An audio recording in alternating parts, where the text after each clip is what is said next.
the last couple of games, Ara's batting has been brilliant. They've been able to chase on big totals. What do you make of today's performance? Clearly today's performance was below par and below what we'd expect as a batting unit.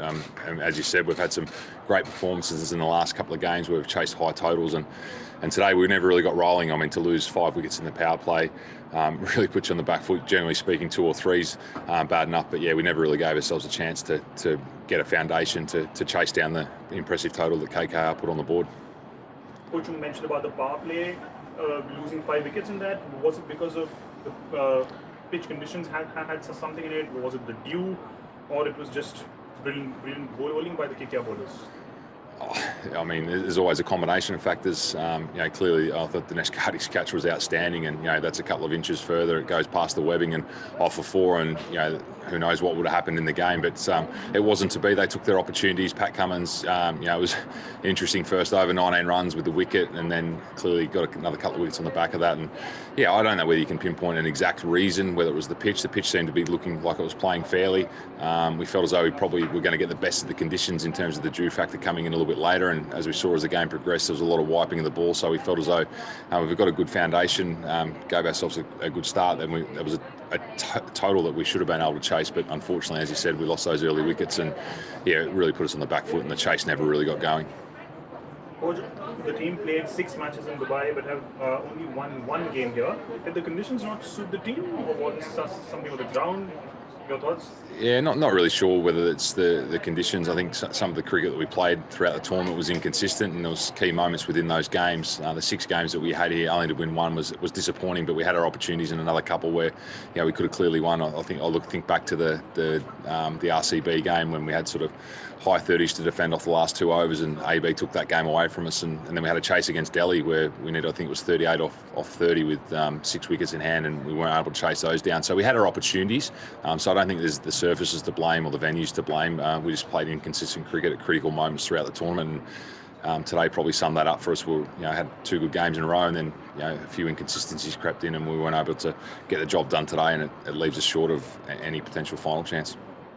And Jofra Archer has been brilliant with the ball throughout the season. Kartik Tyagi also has been a standout performer. Rahul Tewatia also bowled well. A word on your bowling squad's plans and how they all gelled in together, and what was the learnings of the other bowlers from the likes of Jofra? I think Jofra clearly was outstanding. I think his economy rates probably one of the, if not the best economy rate for a fast bowler. His ability to take wickets up front, put his stamp on the game in the first over has been incredible, and also in the field and with the bat early in the tournament when he had some opportunities with the bat, he showed what he can do there. So his all-round game, he just keeps getting better, and it's scary to think how good he may be in time. But we just probably had too few contributors around him. Kartik Tyagi was a real find, young under-19s bowler coming in onto the big stage from an under-19s World Cup. It's always a big leap, and we're unsure whether he could take that leap, and he showed us that he could. He held his nerve in critical moments and bowled some good death overs, and he's only going to get better. There's huge upside to him. And Rahul Tewatia, we had him in the trade from Delhi in the off-season. His impact throughout the tournament was magnificent as well. So, but I think if you summed it up, as I said earlier, it's probably the inconsistencies at critical times that cost us any chance or opportunity for a finals berth. And it's quite frustrating because we probably know that the style of cricket when we play how we want to play is good enough, but unfortunately, the history will say that we've missed the finals, and we've probably only got ourselves to blame around that. Coach, lastly, in hindsight, do you think the team would have benefited from having a settled top order combination throughout the season instead of the frequent changes? I'm not sure whether there was frequent changes. The one significant change was, or 2 actually. Robin Uthappa started in the middle order and then was moved up to the top sort of midway through, so that was one change, and he swapped with Josh Butler. So, and also Ben Stokes was unavailable at the start of the tournament, so that created an automatic change when he came into the top of the order. So if you actually look back through it, I think we were pretty consistent in our orders. The top 6, we trusted those guys to get the job done, and there wasn't too much movement there.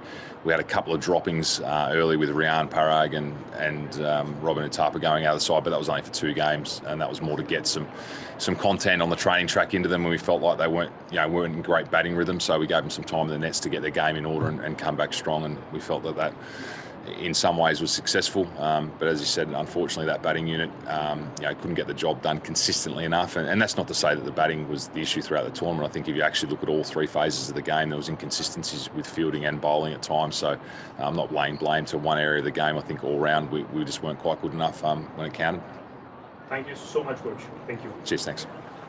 We have Eoin Morgan, the captain of the winning Kolkata Knight Riders. Eoin, first of all, congratulations on the win. The first question, from 8th on the table to number 4, what's the mood in the camp today? Here, I think, given the performance we played at today, certainly an improvement on the last game, and that's saying a lot. I thought in the last game we played, we had the worst of the conditions, but today we felt that there was no advantage batting and bowling first. The dew came early, and we seemed to post probably about a par score. I think the most impressive thing about today was our collective bowling. I thought we were absolutely outstanding. Everybody from Pat Cummins' first over all the way through to Kamlesh Nagakoti's final over really did commit and execute everything that we spoke about before the game. So given that we have given everything to our performance today, the mood in the camp is good, and regardless of qualification now, we feel that we've given everything that we have. And you played a captain's knock today, 68 runs, 35 balls. What was your personal strategy when you went out there? What was it, to play an attacking game from the first ball, or you wanted to pace your innings and then go for it? I think given the conditions, how good they were, everybody in the middle order felt that you had a few balls to take your time, and then you could hopefully take advantage later on in the innings. I managed to do that. Andre Russell managed to do that. And a number of our other batsmen managed to contribute in posting a score 190.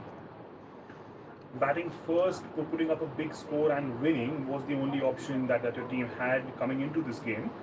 And by the end of it, we saw it was one of the most complete performances by the team. Did the situation that you were in free up the players, or did it come with the added pressure? No, I think it's a matter of coming into a game today, no matter of the circumstances going on around that you can't control, like net run rate, and keeping things as simple as possible and focusing on winning the game and what it takes to beat Rajasthan Royals on any given day. And I think everybody collectively committed to that and their own game plan as well.